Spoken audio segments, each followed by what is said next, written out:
Bienvenue dans ce nouvel épisode de la chronique du tailleur. Cette fois-ci, on quitte un instant les étoffes et les coupes pour s'installer confortablement dans un fauteuil. Julien nous parle de ses séries fétiches, costumes bien taillés, ambiance léchée ou dialogue savoureux, quand le style passe aussi par l'écran. Lorsque l'hiver est un peu long, lorsque le printemps a un peu de mal à arriver. Quel plaisir! Ah oui, quel plaisir! Une vraie Madeleine de Proust de regarder quelques épisodes de la série Hercule Poirot. Ah ça, c'est vraiment, oui peut-être, une de mes séries préférées. Cette série Hercule Poirot, cette série télévisée, est une adaptation par les Britanniques de la chaîne ITV qui date des années 90, vraiment tout début 90. Cette série a eu, je crois, 5 ou 6 saisons de quelques épisodes, 4 ou 5 à chaque fois. Et puis après, ça s'est arrêté. Et la série a été reprise en partie par les Américains qui ont décidé de passer du format 45 minutes à des formats uniques d'1h30, des formats long métrage. Et la série, à ce moment-là, a perdu beaucoup en intérêt. Parce que les scénarios, la mise en scène étaient beaucoup moins intéressantes, beaucoup moins fines. Moi, ce qui m'intéresse, c'est le Hercule Poirot des débuts. La cuisinière de Clapham, l'Étoile de l'Ouest, l'Hôtel Métropole, et puis je ne sais plus, il y a plein d'autres titres qui sont tous plus exotiques les uns que les autres. Mystère à Rhodes aussi, Péril en haute mer, La Maison du Péril, qui est un des rares longs métrages d'Hercule Poirot, pas mal. Tous les épisodes, environ 45 minutes, quelques rares épisodes un peu plus longs, du début des années 90, avec l'interprète phare d'Hercule Poirot, qui est David Suchet, et toujours accompagné et secondé du capitaine Hastings et de la charmante Miss Lemon. Alors ça, cette série, c'est le grand plaisir à regarder parce qu'elle est très homogène. Tout est beau. Bien sûr, les décors. Je suis très sensible notamment à l'architecture moderne qui est largement mise en valeur dans la série. Je suis très intéressé par les intérieurs, par la décoration, art déco, parfois très moderniste et parfois un peu plus arts and craft, plus typiquement britannique parfois quand on est dans des petites villes, dans des petits villages, dans des châteaux.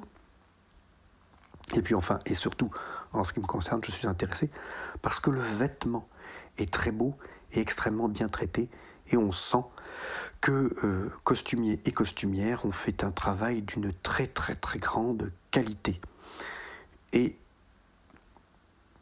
il faut regarder à ce titre, dans cette série, le jeu entre Hercule Poirot et le capitaine Hastings, qui ne sont pas habillés du tout de la même manière.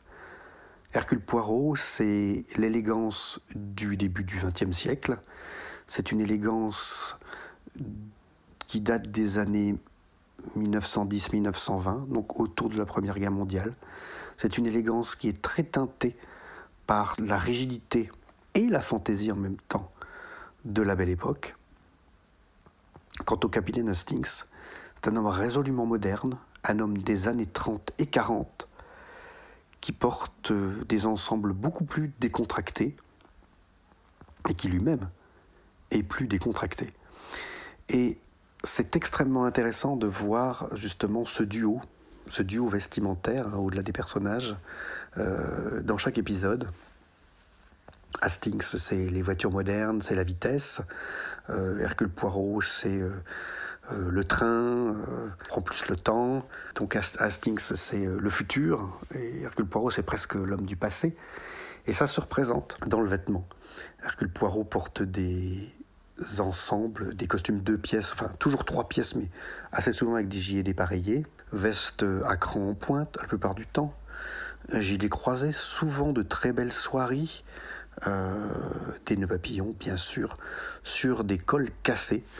Et c'est là qu'il y a une différence très importante entre Poirot et Hastings. Poirot porte des cols cassés à l'ancienne, donc des cols qui se rapportent sur la chemise, des cols empesés, très amidonnés, très rigides. Ces papillons sont de larges rubans qui tiennent ce col cassé. À l'inverse, le capitaine Hastings, il porte la chemise du XXe siècle, la chemise moderne, c'est-à-dire la chemise avec un col attaché, un col retombant et un col mou à longue pointe avec une cravate plutôt fine, comme cela se faisait à l'époque. Là où Poirot est toujours en costume, avec des gilets croisés, distillant l'idée de tenue très formelle. Cette idée d'ailleurs est renforcée par ses chaussures, toujours avec des guêtres, ses lorgnons qui sont positionnés dans une des poches du gilet, sa montre à gousset également, accrochée à la poche du gilet. A l'inverse, le capitaine Hastings, lui, n'est pas forcément toujours et pas forcément souvent en costume. Il porte beaucoup la grande découverte anglaise des années 30 qui sera popularisée dans les années 50 et qui déferlera sur le monde entier dans les années 50. Le capitaine Hastings porte des ensembles dépareillés. Veste sport, veste décontractée, veste à gros carreaux, veste à chevrons, veste à poche plaquée, avec des pantalons unis qui ne sont pas coupés dans le même tissu. Et c'est ça que j'adore regarder dans cette série, épisode après épisode, c'est ce duo opposé en fait entre Hercule Poirot, le très formel, avec des grands manteaux longs, sa canne toujours à pommeau d'argent, et le capitaine Hastings qui lui est l'homme du futur à ce moment-là, l'homme de la décontraction, l'homme de l'envie d'avancer, l'homme de l'envie de faire. J'adore voir ça. D'autant plus que, je le remarque, et c'est ça qui est magnifique, costumiers et costumières ont fait un effort incroyable en termes de diversité de tenues. Que ce soit Hercule Poirot ou Hastings, les tenues, elles changent énormément d'un épisode à l'autre. Il y avait une banderie pour cette série qui était incroyable. Le capitaine Hastings, notamment, il a des chapeaux et des manteaux, notamment des manteaux, des polocos, des gros manteaux, mais c'est somptueux. Et Poirot n'est pas en reste, que ce soit les chapeaux, les manteaux, les couleurs, toujours bien choisies. Poirot peut porter du marron à la campagne ou du lin l'été. C'est vraiment très très très beau. Et quand ils partent en mer, justement, j'évoquais un épisode qui se passe sur un bateau vers Rhodes. Il porte du lin, et même dans les costumes en lin, il y a d'un côté Hercule Poirot, qui s'habille tout en blanc ou tout en beige, qui fait vraiment le lord anglais, qui en fait presque trop. Et puis il y a Hastings qui lui fait des dépareillés autour du lin, admirables. Tout en gardant, pour Hercule Poirot, c'est ça qui est admirable aussi, tout en gardant ce nœud papillon, qui est sa caractéristique. Je pense aussi au chapeau. C'est vrai que Hercule Poirot, c'est le Hombourg, donc le chapeau très formel, et Hastings, c'est le trilby, donc une forme déjà plus souple. Et même, ça rejaillit aussi lorsqu'ils sont en Égypte, lorsqu'ils sont en Mésopotamie, lorsqu'ils sont à Rhodes, les chapeaux se transfèrent pour l'été. Hastings a des trilbys en paille, et puis Hercule Poirot, il a aussi un chapeau en paille, mais lui, il a le très beau chapeau avec la petite ligne au-dessus, la petite ligne qui prouve que c'est un Panama qu'on peut rouler. Voilà, donc il y a une qualité, il y avait un sens de la finesse, il y avait un sens de la lecture historique du vêtement dans cette série, en tout cas dans les premiers épisodes, qui est tout à fait remarquable et rarissime. C'est en cela aussi que j'aime et que je reste sur ma faim maintenant, puisqu'il n'existe aucune série de ce niveau-là. Les Canadiens font une série que mes parents adorent regarder, qui passe sur France 3, qui veut se passer au début du siècle, mais enfin les costumes, c'est à pleurer, il y a rien d'historique. Et même sur France 2, les petits meurtres d'Agatha Christie, qui se sont passés dans plusieurs saisons, dans plusieurs temporalités. Il y a eu des meurtres d'Agatha Christie dans les années 30, il y en a eu d'autres dans les années 50-60 je crois, et maintenant ils sont dans les années 70, mais vestimentairement parlant, à l'écran, ça ne marche pas, c'est pas, comme diraient les anglo-saxons, c'est pas accurate, c'est pas fin, c'est grossier, c'est fait en plus de bric et de broc, il n'y a pas de budget derrière, on se doute, et c'est fait avec des gens qui n'ont pas beaucoup ouvert de livres et qui ne connaissent pas vraiment le vêtement ancien derrière, et moi je trouve ça très dommage. Typiquement, lorsque l'on essaye de reproduire un costume d'époque 1930 avec un tissu d'aujourd'hui, ça ne marche pas. Les tissus d'aujourd'hui, les lainages, ils sont tout lisses. Or, la caractéristique d'un tissu de cette époque-là, c'est qu'il gratte, c'est qu'il accroche la lumière. Il suffit de regarder n'importe quel film de Hitchcock, un film en noir et blanc ou quelques rares films en couleur du début de la couleur, pour voir que en fait, ça n'a rien à voir. Et je trouve ça toujours triste de me dire que dans des productions cinématographiques ou télévisuelles, Mais bon, en fait, cette caractéristique du vêtement ancien, elle est maltraitée. Et qu'en fait, il n'y a pas d'effort de reconstitution.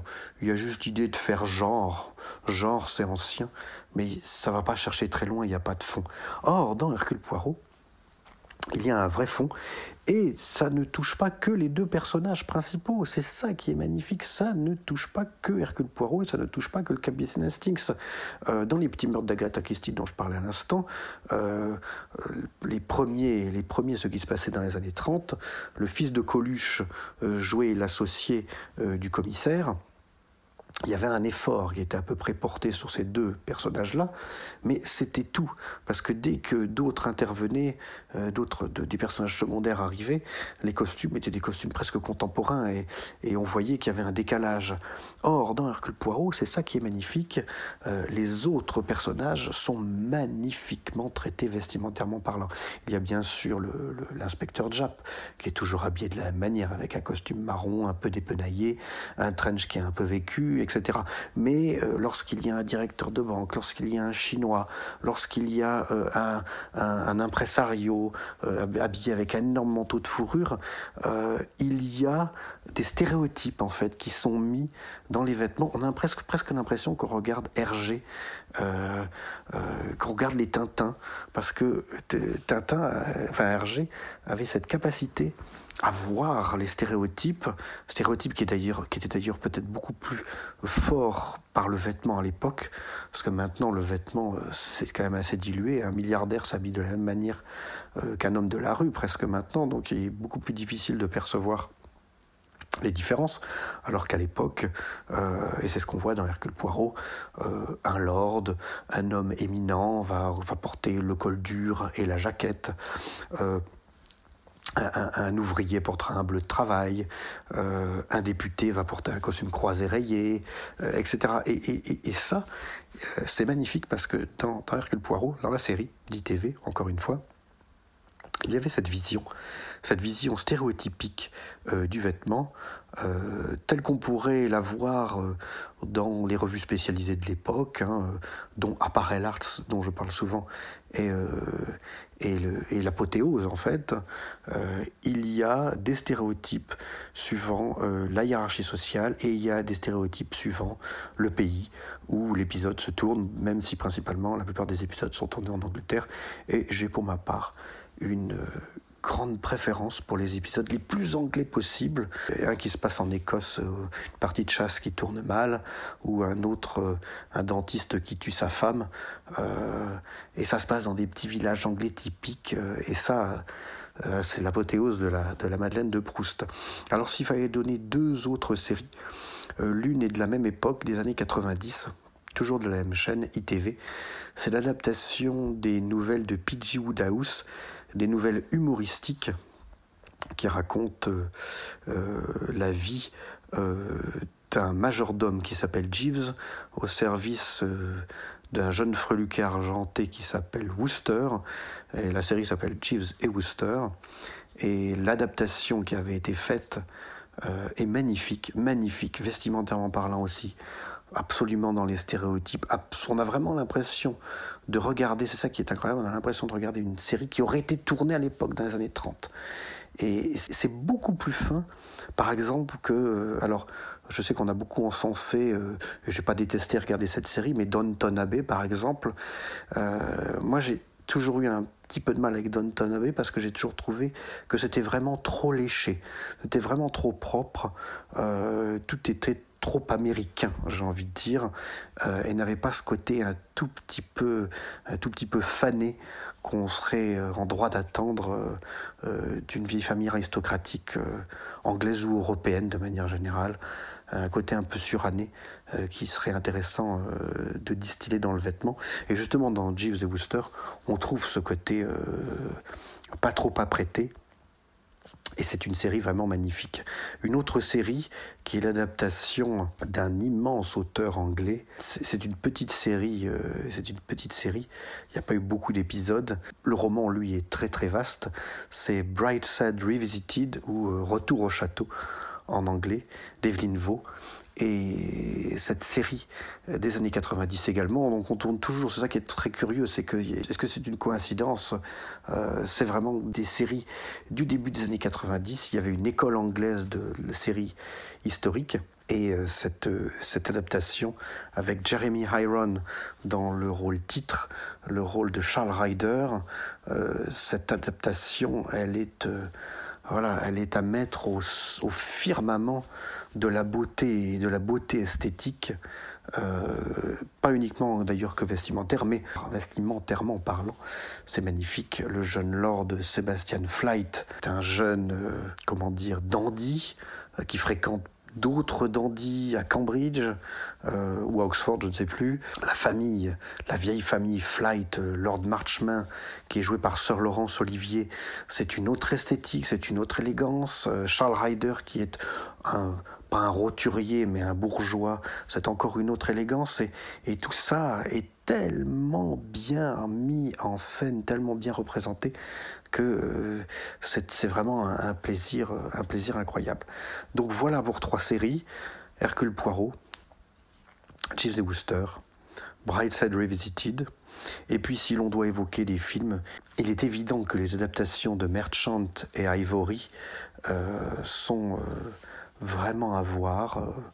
Maurice, Retour à Howard's End, Chambre avec vue, il y en a probablement d'autres réalisateurs. Et c'est cette série de films qui se passe à l'époque édouardienne, notamment le plus célèbre peut-être de ces 3 films, c'est A Room with a View, qui se passe partiellement à Florence et partiellement dans l'Angleterre rurale. Et ce film en particulier, avec Maggie Smith d'ailleurs, est une apothéose d'élégance, parce que il n'y a pas que le vêtement là, c'est un gros mot que j'aime pas beaucoup utiliser, mais il y a une vision holistique. Tout est extrêmement finement représenté, l'art de vivre, la décoration intérieure, la porcelaine, les fleurs, etc. Et donc tout ça me donne beaucoup de plaisir. Alors évidemment, c'est un peu l'écueil, tout ça est un peu passéiste, tout ça n'est pas vraiment l'avenir. Ce sont des critiques que j'ai pu souvent entendre lorsque j'étais étudiant en architecture. Quand on s'intéresse trop au passé et qu'on aime trop faire le pastiche, on est un peu taxé de passéiste assez vite, et peut-être légitimement, mais en tout cas c'est là-dedans que je trouve mon plaisir, et je souhaite que vous aussi vous trouviez votre plaisir dans ces magnifiques adaptations télévisuelles et cinématographiques. En tout cas, passez du bon temps. Allez, regardez. Merci Julien. On se retrouve la semaine prochaine pour une nouvelle chronique du tailleur. En attendant, n'hésitez pas à vous abonner et à laisser un avis sur les plateformes de podcast.